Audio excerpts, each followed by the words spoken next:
Good morning, everyone. Thank you for joining us for this 14th and final installment of our study of examining whether it makes sense to believe in God in light of science, good sense, logical belief, etc.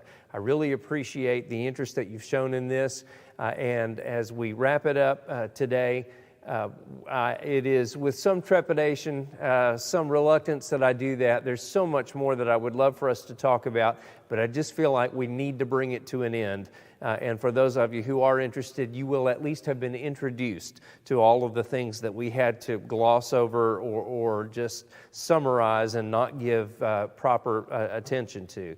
I hope that was the right way to do it.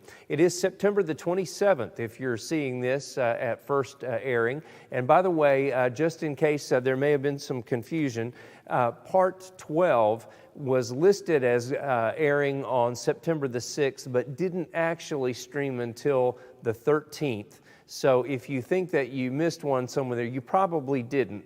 And each one begins with an installment number, even if the date might have been wrong on a couple of those. But hopefully that gets you in good shape as we continue this discussion. Well, last week where we left off, we were wrapping up a thorough, or at least a comprehensive introduction to the evidence in many ways for evolution or against it. We were looking at the evidence as the most fair, objective, logical way to try to determine if the theory can be considered true and correct or not. Does it have credibility? Does the evidence support it? And does the evolutionary theory make more sense and have greater explanatory power than the competing hypotheses, including designed by a superior entity? And we noted that evolution cannot be directly tested, cannot be directly observed. Therefore, it doesn't meet the actual definition of science, but we can examine other evidence to potentially falsify it. And so that's what we've been doing, and that is the proper thing to do. So without going back into the details of what we looked at with the evidence, the broad categories that I organized our discussion into: number one, any evidence that would be very affirmatively and specifically supporting for the evolutionary theory, and there's not any. Number two was evidence that would have to be present for us to accept the evolutionary theory as being a correct explanation, and that evidence is conspicuously absent. It's missing, and everybody knows it.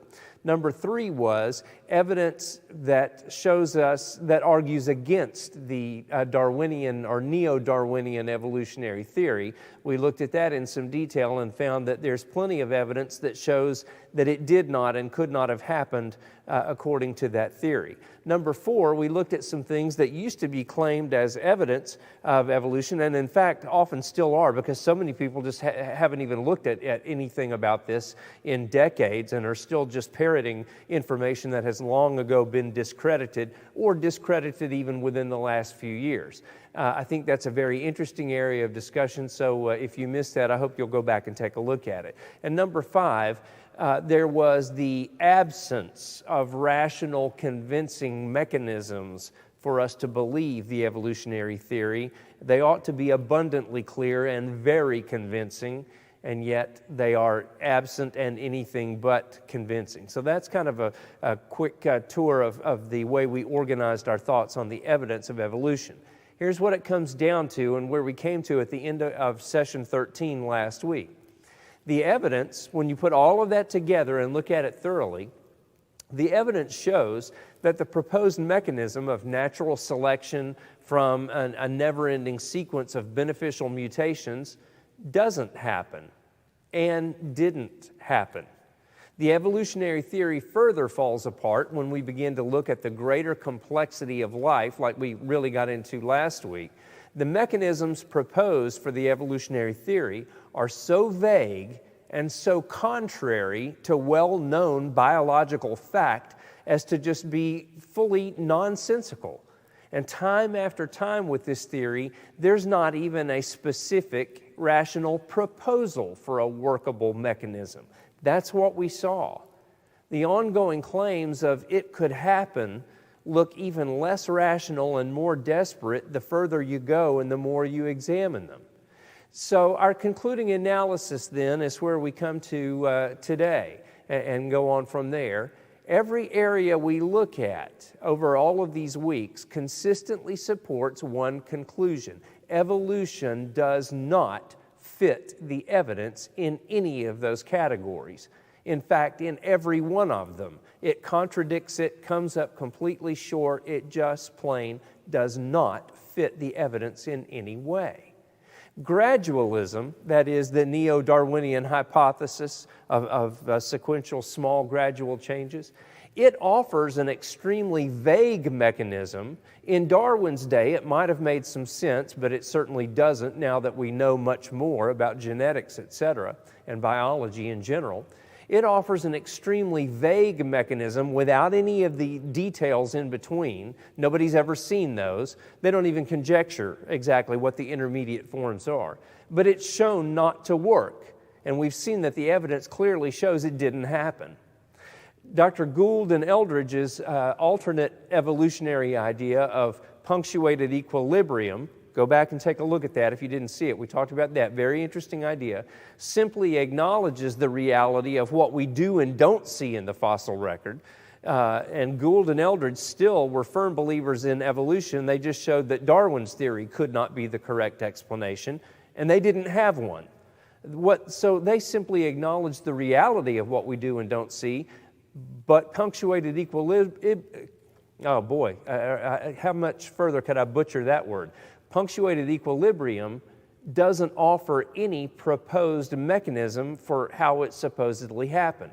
It simply looks at the fossil record and, without admitting it, notices that it looks a lot like the creation story instead of anything evolutionary. Now, they said, oh, it's evolution. We just don't know exactly how it happened in this very sudden way like that. So the reality is inescapable. The incredible complexity and precision of life, which is overwhelmingly indicative of design, suggests that random mutations instead of design is not a reasonable conclusion.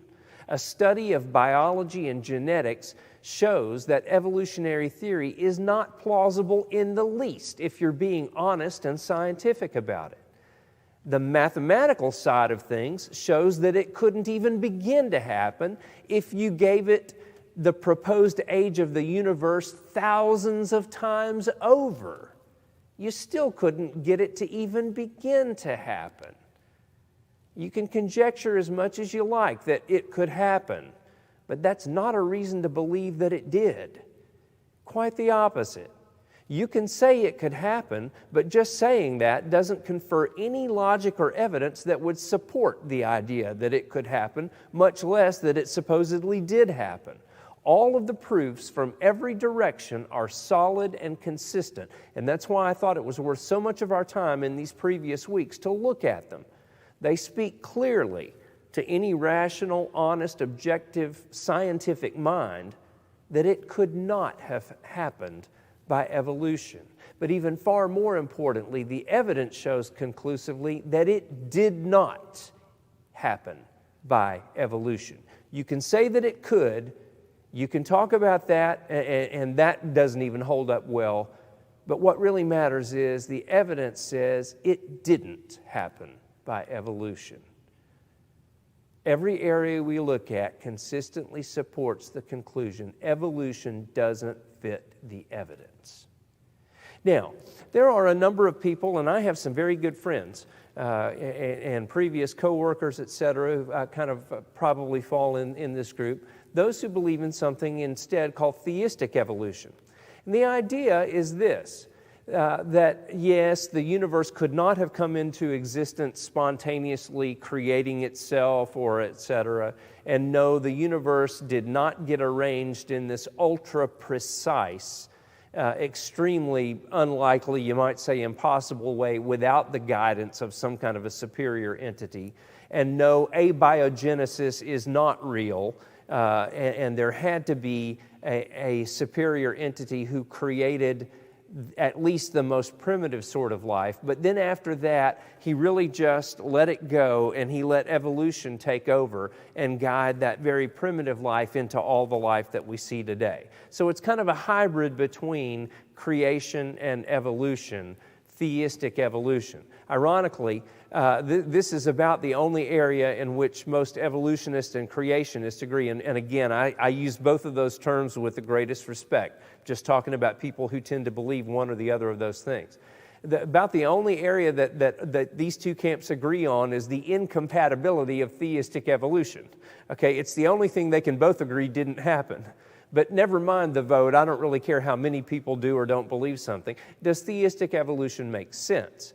And it is important, so we need to take a serious and respectful look at that. But having done all the work we've already done, it won't take very long. Theistic evolution, of course, as we said a moment ago, it would solve the impossibilities of the random occurrence of the universe and its structure, our first two big questions we've looked at. It would solve the impossibility of abiogenesis, of life originating from non-living material, which we've shown is just ridiculous from a scientific standpoint. And now with 70 years of experimental work, very clearly shown not to happen. Okay? So it would solve those first three major questions.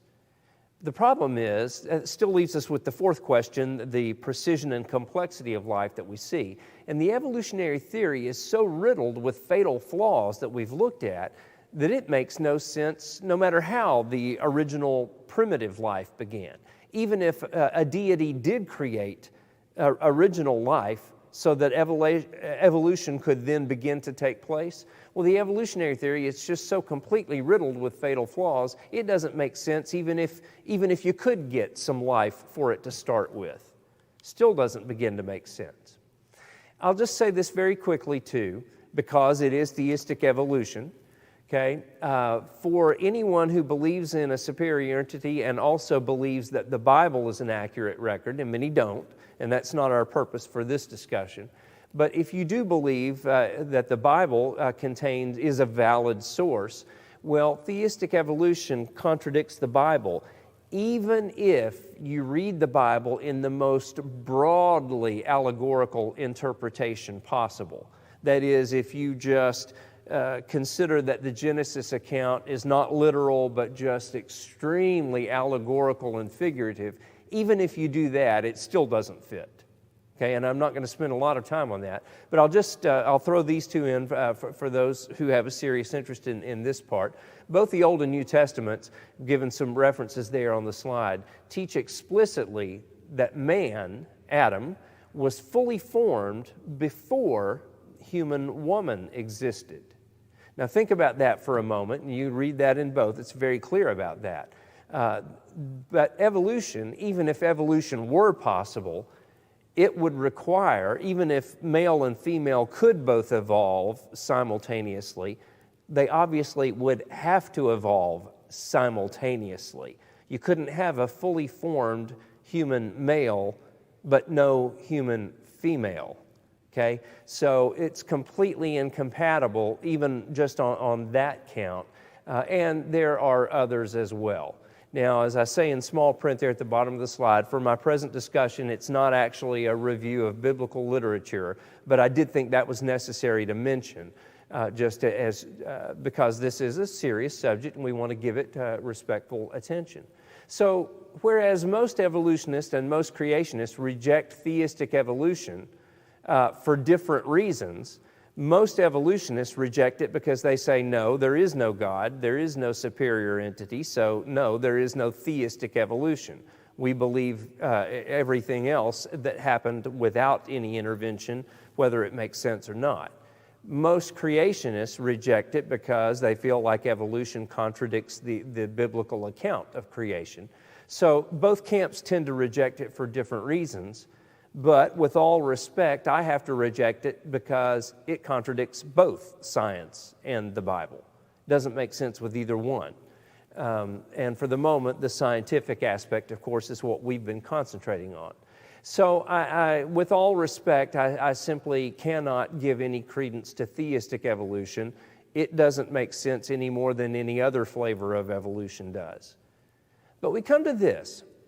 Evolution usually gets accepted by most people not on the basis of evidence. It completely contradicts the evidence. It's mainly on a series of assumptions which we looked at quite some weeks ago, and because of the consensus. Because we're told that all scientists, all serious, intelligent scientists anyway, believe this. I told you a quote a couple of weeks ago from Richard Dawkins, where he said, evolution is just such a well-proven fact at this point that anybody who doesn't believe it is either stupid, ignorant, insane, or perhaps wicked, although I don't want to think that, okay? I'm paraphrasing, but that's a very close paraphrase of his quote. So we're told, everybody knows evolution is a fact. You just need to accept that's the overwhelming consensus in the scientific world. And in fact, I think it's interesting. I see at least once a year scientists bemoaning the fact that among the American population, more than half of the population believes in creation, evidently. And so they're always moaning, how can these otherwise intelligent people be so stupid as to believe in creation and be suspect of evolution? Well, so the consensus depends on who you ask, just like anything else. It depends on who you let vote. You might note that in Cuba, Fidel Castro got reelected every single time there was an election with more than 99% of the vote. Well, that's quite a consensus. So sometimes it depends on who you let vote and whether or not they believe that they're actually free to vote or just say what they're told. But think about it, it deserves attention. Surely so many scientists, telling us evolution is a fact, they couldn't be wrong, could they? I mean, isn't this a reason to accept evolution when the consensus, and it is a broad consensus, regardless of my comments just a moment ago. Well, let's think about it. Let's think about it logically, not emotionally. Before considering the possible value of a consensus opinion, let's think about the illustrious history of following the consensus on scientific matters. How about a few of these? How about bloodletting is the appropriate and effective medical therapy for a wide variety of diseases? Don't know how many people lost their lives by being bled to death. I am aware of one medical condition for which periodic bloodletting is the appropriate therapy, but not for the hundreds of others that it was used for. How about the method for determining if someone was a witch? Okay, if you've read a little bit of history or if you're a Monty Python fan, either one, then of course you know how to determine if a woman is a witch. And it was always a woman, I'm not sure why. Well, you throw her in the water. If she sinks, she was innocent, but it's too late. If she floats, she's a witch and you need to burn her. Well, that was the consensus. Okay, and you might say, okay, well, that's ridiculous. Yes, it is. But that was the consensus. But let's move on to more purely scientific things. How about the overwhelming consensus that the earth was flat? That was the overwhelming consensus. You would be ridiculed and punished if you said otherwise. How about rotting meat spontaneously generates flies? That was that was the overwhelming consensus. How about the earth is the center of the universe and the sun and everything else revolves around the earth? Ask Galileo what would happen if you dared to defy that consensus. How about the current one? Now, some of these, and I don't mean to be political, but look, it continues on. How about there are multiple human genders? That's the emerging consensus, you see. And if you dare to say otherwise, you just see what happens to your career if you begin to look back and say, no, wait a minute. Science says there's male and female. And extremely rarely, with bad genetic accidents, you might get an individual that doesn't fit one of those two. But there are two human genders. Oh, you better not say that. You'd be against the rapidly emerging consensus, How about this one, COVID-19? Again, I'm not trying to be political. How about the death prediction models? There was the consensus on that. How accurate were those? How about even now, the best strategies for mitigation and containment of the virus? It's becoming where that's more a political question than a scientific one because nobody knows. But you'll hear everybody's got the consensus, though. How about this one? Man-made global warming? There's a consensus on it. In fact, we're told, don't question it. There have even been suggestions that anyone who denies man-made global warming or questions it or wants to look at the evidence, which is being altered, and believe me, I do not traffic in conspiracy theories. Look it up. Look and see that they're altering temperature data from previous decades because it doesn't fit the consensus belief. What's the truth? I'm not going to get into that. The fact is, we don't know. We'll know a lot more about it in a few decades, one way or the other. But there's a consensus, and you're told you better not deny it. Here's the problem. Here's why a consensus on any topic has very little, almost zero validity, sometimes less than zero. In the case of evolution, the consensus is now relied upon as if that were evidence of its factual basis, okay? When the factual basis is non-existent. I want to thank Jeremy Farr, who sent me an article. This is September 7th, not even 2 weeks ago here, from Scientific American. It says, the title of this is, an opinion paper there, the idea that a scientific theory can be, quote, falsified is a myth. The writer's point is, especially, he says, regarding evolution and man-made global warming, we know these are facts. So we need to quit looking at the evidence, quit trying to see if they can be falsified. It doesn't matter if they can be falsified because they are well-known facts and there is a broad consensus, and we just need to accept the consensus and quit looking at evidence and potential falsification. How ridiculous is that? How unscientific can you get? But you see, in evolution, the consensus is now relied upon as if that itself were evidence, when in fact the evidence contradicts the theory. So it's, the factual basis for the theory, as we've looked at, is quite non-existent. So let's just have a consensus instead. Yeah, how does that work? Try that with any other field of science. Number two, a consensus has no inherent validity since it's a poll of human opinion. It's a vote. It's, well, what do you think? Do you think evolution's true? Oh, okay, yep, that's another one in the yes category. Do you think man-made global warming is a true phenomenon? Or do you think that the temperature could be due to some other things? Well, you better say the right answer. In fact, with evolution too, you better say the right answer or you'll never get promoted, you'll never get a paper published, you'll never get an increase in your salary, you'll be lucky if you stay employed. It's an enforced opinion, okay? There is no inherent validity in a consensus, which is a poll, a vote, a survey of human opinion. That is not science. And it cannot take the place of evidence and fact. Number three, a consensus has no probative value. That is to say, it can't prove anything. It can't uncover any truth, scientific or otherwise. It doesn't teach us anything. It doesn't give us any new knowledge or discovery. It just says, well, what do you think? What do you think? What do you think? No probative value, no authoritative information at all. And furthermore, sometimes it's worse than that. Sometimes it's actually a deterrent to any serious investigation, like we were talking about. You better not question the consensus. How about with climate change? Do you remember this famous quote from one of our politicians? The debate is over.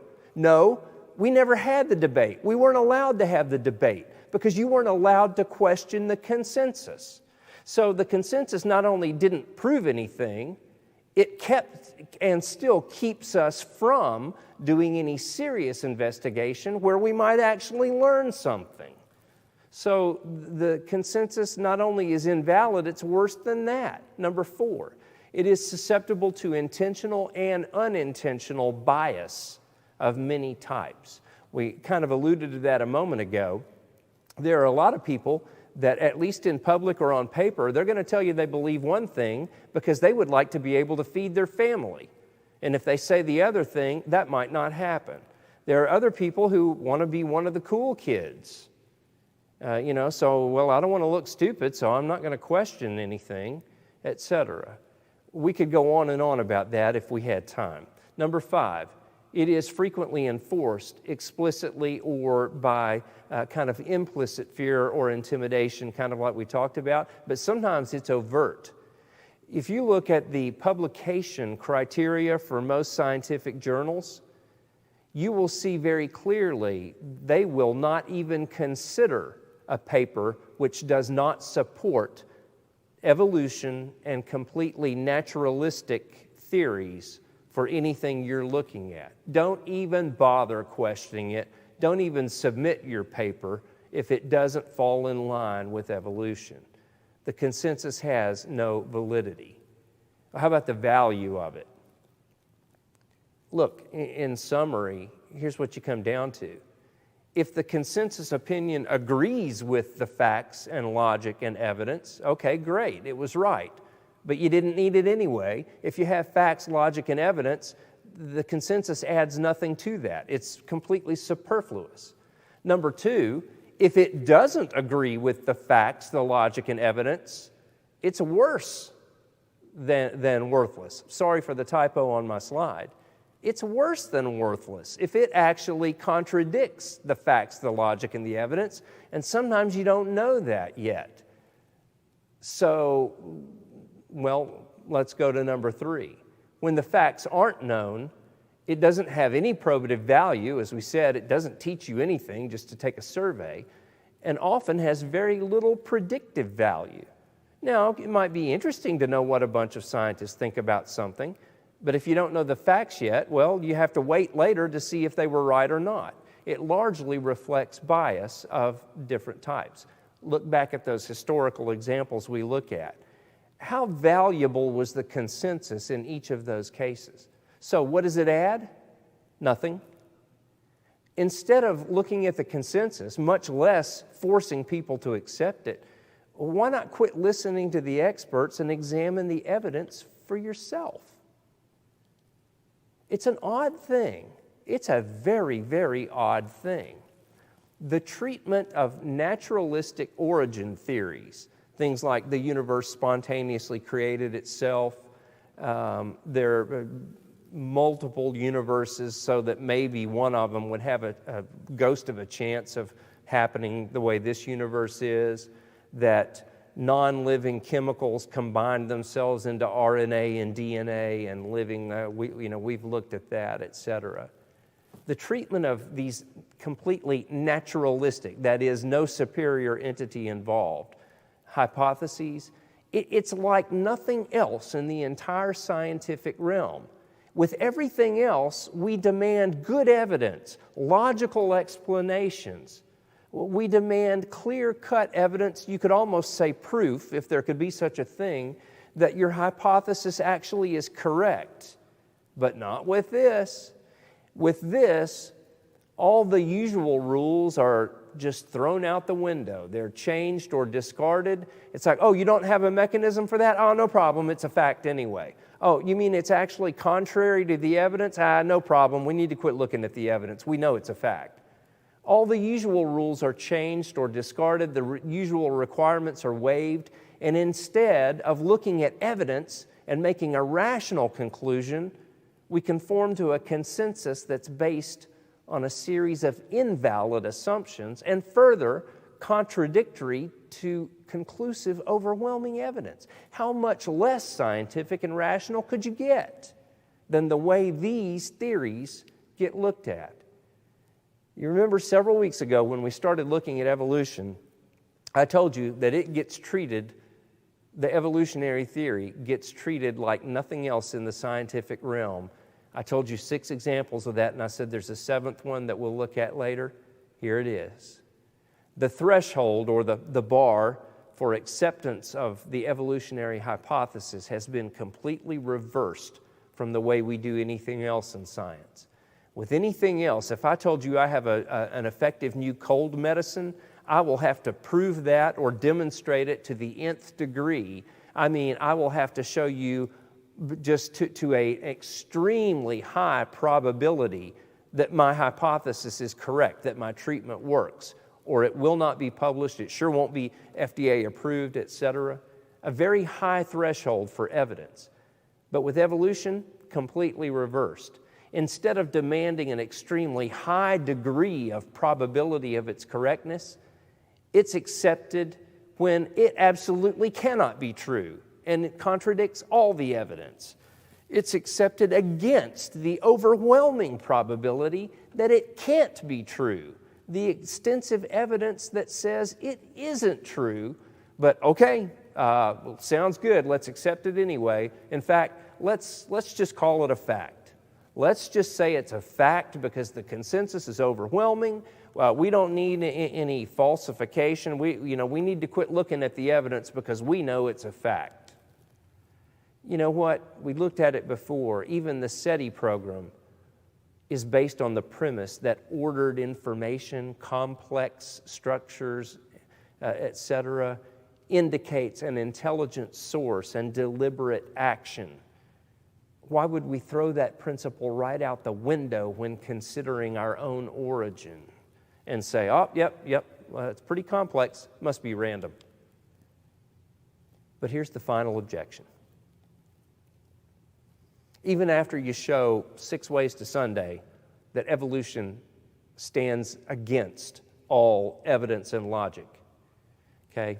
Even if evolution and the entire succession of naturalistic hypotheses, abiogenesis, et cetera, even if they're all effectively falsified, and I think we have shown that almost ad nauseum, no consideration can be given to design and creation by a superior entity because that's non-scientific, it's unfalsifiable, and without evidence, and therefore we cannot consider it. So we'll just have to stick with the naturalistic explanation, evolution, etc., no matter how deeply flawed it may be. That's the only hypothesis we have to go with, so we're still going to go with it because we cannot give any consideration to the unscientific idea that there could have been a superior entity involved. That's kind of the final objection is, well, we can't consider that hypothesis. So, okay, maybe if there is even, just a minor problem or two with evolution, we're going to go with it anyway. Well, thanks to the observations of numerous atheistic evolution proponents, I'm happy to tell us and remind us all that the hypothesis of intelligent design by a superior entity is potentially falsifiable, okay? As it should be if we're going to give it serious consideration. If it could not be falsified in any way, then yes, we should look at it with real suspicion. But it can be potentially falsified by exactly the same means as abiogenesis and evolution. All right? We're told, and this is the way that we're told why we know there is no design, how it is effectively falsified. And remember, having a potential, an effective means of potentially falsifying something, a hypothesis, that's what you need if you're going to consider the hypothesis. You have to be able to potentially disprove it if you're going to even consider finding it worthy of acceptance. So, we have been given that. We're told that a clear lack of design in anything, or the presence of evidence or a feature or something which is incompatible with design, would effectively falsify the design by a superior entity hypothesis. I couldn't agree more. I agree emphatically. And a means of falsification logically confirms this hypothesis as being worthy of consideration as any other. Let me say that again a different way. The fact that we do have a means to potentially falsify the hypothesis of a superior entity who designed and created, well, you can't say, oh no, we can't consider that hypothesis. Sure we can, because it can be falsified just like anything else. So there is no honest basis for refusing to give it consideration, and I think we should. So let me break that into kind of two halves here. Some will claim that there is a lack of design in the universe and in certain things, and therefore, follow the logic because the logic is potentially valid, okay?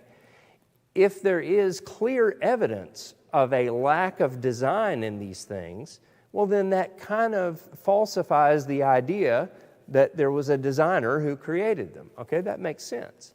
You know, if I show you something that clearly does not work, clearly was not the product of design, well, that kind of tells you, yeah, there was no design involved. There was no designer. So it's a valid idea. Okay, that could be a great way to falsify the idea of a superior entity carrying out design. The best three examples I've been able to come up with, and there are some claim, but they generally fall into these same categories. The first one is courtesy of Dr. Neil deGrasse Tyson. I understand that he has a TV show. I have not seen it because I don't watch TV. I don't think I'm missing much there. But I know who he is, looked him up, etc. He is an astrophysicist, etc. And I have no doubt he's an intelligent person. I do not mean to reflect on that at all. But one of the things that he has said is, clearly there is no design to the universe, even though, you know, it looks like there's a lot of design, it's very precise, etc. But he goes, no, there's no design. Because, excuse me, Dr. Tyson says, if there were a designer of this universe, he wouldn't have made only one planet that we can find, Earth, that has all of the right combination, excuse me, of conditions, properties, etc., that make it suitable or habitable for life. See, a designer wouldn't have just made one planet and created this whole incredible, vast universe just for one planet to have life on it. So therefore, there is no designer, because that's not the way a designer would have done it. Do you see the problem there? And you're going to see this in the other two examples as well. There's a difference. I'll show this on a slide in just, well, let me save it. Let me tell you the other two, and I think this may come clear to you, and we'll look at it. So there's his evidence for no design is because that's not the way a designer would have done it. Dr. Stephen Jay Gould, a researcher you've heard me quote again and again with the punctuated equilibrium hypothesis, sub-hypothesis of evolution. One of the things he said is, he goes, oh no, there's all kinds of examples in nature of things that are clearly not designed. He said, for example, look at the orchid. The orchid, looks like this very intricate, very elaborate flower, and it is, of course, and to the human eye, very beautiful.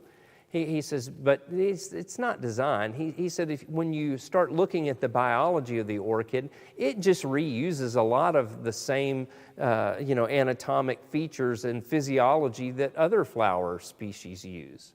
He says, so there, a designer would have given each one a completely distinctive design and mechanism, but the orchid just seems to reuse a lot of the same not design, but same features that you would see in any number of other flowers. So clearly, it's not designed, because a designer wouldn't have done it that way. Oh, okay, good to know. Here's a third one, and I'm going to be very vague with this because in a mixed audience, I don't really think it's necessary or proper to say too much about it. This one, again, comes from Dr. Neil deGrasse Tyson, and he's gone on the record again and again with this one, and he likes to say it with great derision. He says, there are certain aspects of the arrangement of human anatomy, he said, clearly not designed. There's no way that a designer would have put some of these structures where they are in relation to others. It clearly doesn't work. Clearly not designed. Designer wouldn't have done it that way. So there's your evidence. But the fact is, with a current human population of about 7 billion, and then untold, billions that have preceded the current population, evidently humans find it to work okay. They're still able to take interest in each other, males and females, despite all of this apparent, lack of design that Dr. Tyson talks about. Evidently, people still find a way to get married and make human anatomy work okay, and there's 7 billion of us plus on the planet right now. Here's the thing.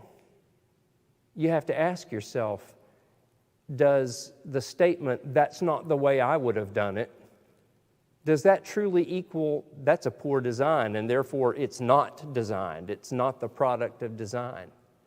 If Dr. Tyson says, well, there's no designer to the universe because he wouldn't have just made one planet that's suitable for life, what he's telling you is, that's not the way I would have done it. I don't know if the irony of this ever struck him or not. Maybe the logical conclusion is, therefore, a superior intellect would think the way I do. But he may have just admitted that his intellect doesn't match and isn't capable of understanding the reasoning of the one who did design it. You get what I mean? I don't think his conclusion necessarily tells us what he thought it was telling us. It may be telling us something about the limitations of human intellect instead. If Dr. Gould says, well, clearly the orchid was not designed because a designer would have made every flower completely distinctive and not share any features of any of the others. What he's saying is, well, that's the way I think I would have done it, so therefore that must be the way that a supreme intelligence would have done it. Or maybe not. If Dr. Tyson says, well, if the human body really were the product of design, then you wouldn't have this anatomic feature in proximity to this one, etc. What he's telling you is, well, that's not the way I would have done it. Well, maybe we should be glad somebody did it better than the way he would have done it, because I don't know how he would have done it, but the way it is, that's worked for humans since the dawn of time. You see what I mean? Saying that's not the way I would have done it, that's not evidence. That's not an objective proof of, well, therefore it's not designed because it's not the way I would have done it. Here's the other half of this. Evidence that supposedly is incompatible with design. You've heard the term vestigial organs all your life. That is the idea that there are certain organs or anatomic features in the body that served a purpose to some precursor species millions of years ago, and they just never went away. Once they got in the genome, they're still there.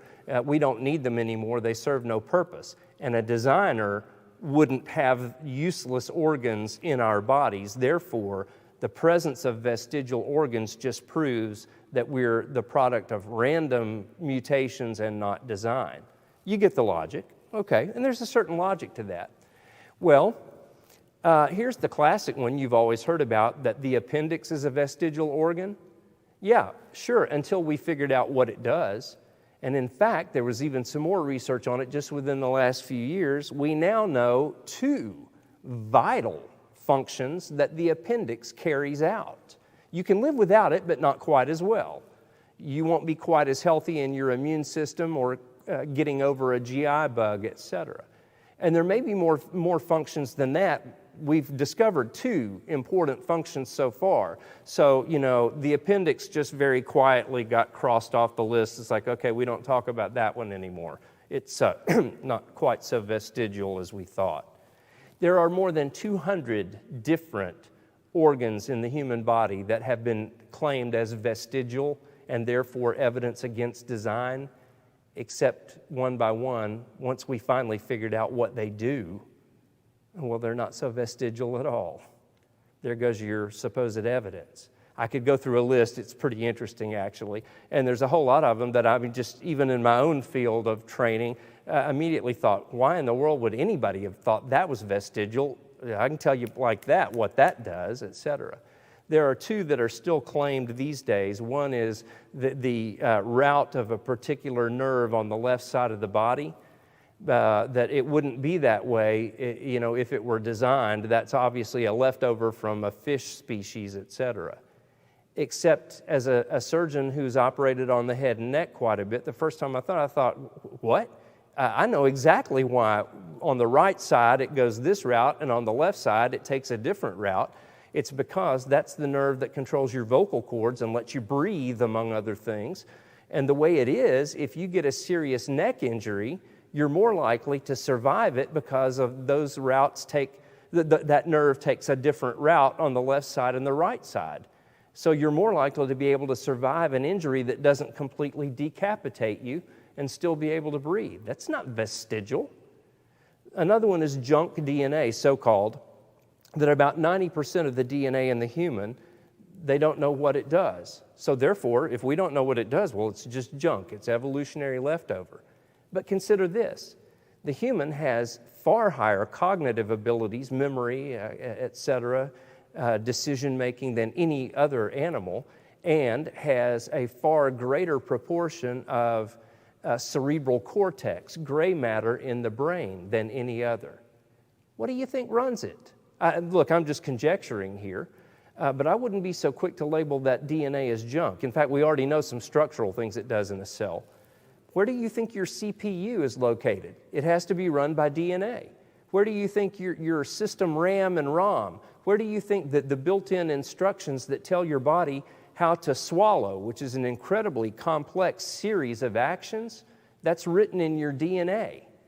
And all of the other abilities that you have for memory, cognition, etc., they have to be carried out by DNA somewhere.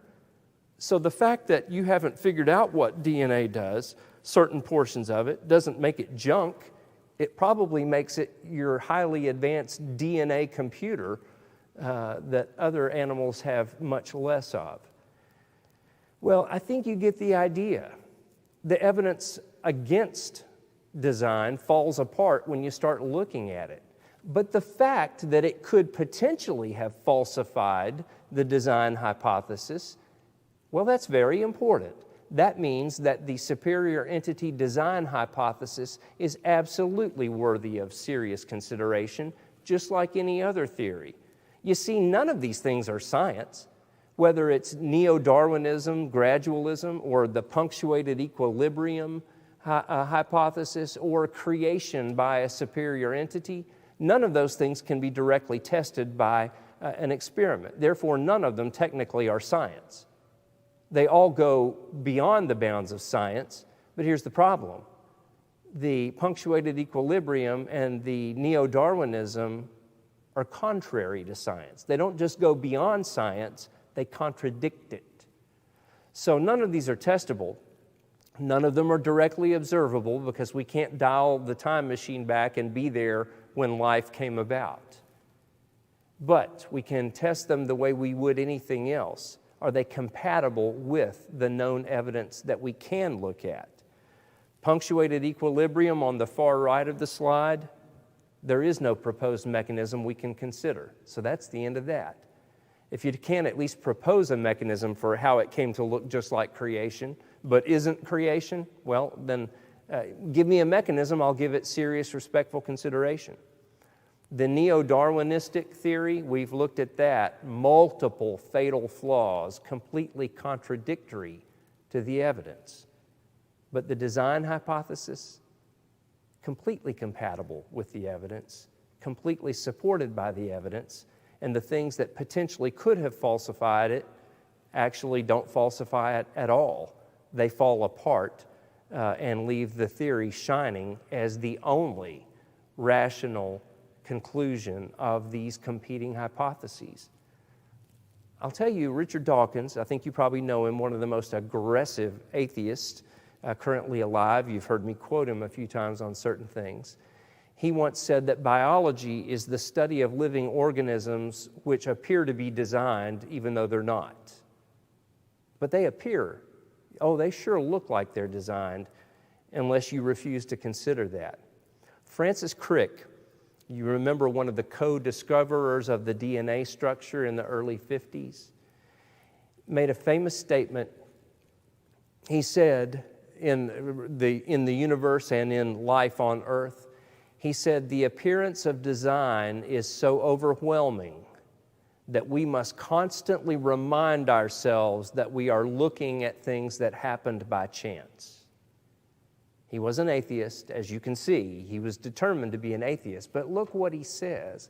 The appearance of design is so overwhelming that we have to just constantly remind ourselves, no, it was not designed. It happened by chance. But we have to keep reminding ourselves of that because everything looks overwhelmingly. The appearance of design is so overwhelming. Yes, Dr. Crick, it is overwhelming. It has to be the first and foremost and primary inference of any honest, rational mind who's looking at this. And especially when the competing hypotheses completely fall apart, contradicting the evidence, and when this one, it's potentially falsifiable, but nothing can show a chink in it. It is completely compatible with everything we see if you're willing to look at it. So recapping the whole thing, the existence of all the matter and energy in the universe, you can believe that a superior entity created it, or you can believe that it spontaneously created itself, or that we have no explanation, but it wasn't God. For the second major question, the precise structure and organization of our universe, you can believe that a designer, superior entity, arranged it the way he wanted it, whether we understand that or not. Or you can believe that it happened completely by random events, which everybody agrees is essentially impossible. But, let's misapply the anthropic principle, as we've talked about. Let's say maybe there are millions and millions of parallel universes, and maybe that would give a ghost of a chance that maybe it could happen this way in one of them. Which makes more sense to you? For the third question we looked at, with the initial appearance and survival of some kind of life on this planet, you can believe that a superior entity designed and created life, or you can believe against all evidence and against all logic that it assembled itself out of non-living molecules, or you could believe that it landed here on a meteorite, if you can explain how that would have happened. For the fourth question, the diversity and complexity and precision of life, you can believe that a superior entity designed and created it the way he wanted it, which is the overwhelming appearance, everyone agrees, or you can believe that it happened by Darwinian or neo-Darwinian evolution, even though that's completely contradicted, completely shown to be false by multiple avenues of evidence. Or you can believe that it happened by a variation of evolution called punctuated equilibrium, which looks exactly like creation except just without any explanation for how it happened. What makes sense to you? The real question is, and pardon my really cheesy acronym I'm about to give you here, is whether you're willing to get honest with yourself. And what I mean by that is the science, the evidence, the logic, and the facts. Looking at the science, it shows creation by a superior entity. It goes beyond the boundaries of human science, but it's completely consistent in every applicable instance. It doesn't contradict science, it just goes beyond it. The naturalistic or atheistic theories, on the other hand, not only go beyond the boundaries of science, but contradict it in virtually every instance, and we've looked at multiple. How about the evidence? The evidence overwhelmingly is perfectly consistent with the hypothesis of design by a superior entity, and everything illustrates it. Even atheists agree that it looks like the right explanation, although they'll tell you, but it's not. It's not. Keep remembering, there is no creator. We have to remember that because that's, remember, our a priori commitment.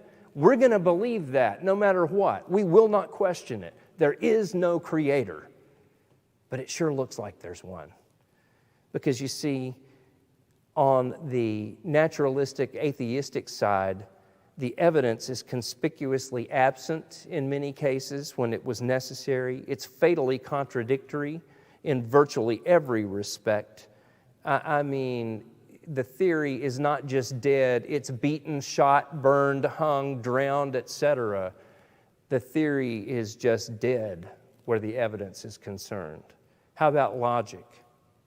Well, the idea of creation and design by a superior entity, beautifully logical, perfect explanatory power of everything we've looked at, and by far not only the rational first inference, but the best and most sensible explanation, and the only one that's even remotely viable. And in fact, it's beautifully viable. It stands alone.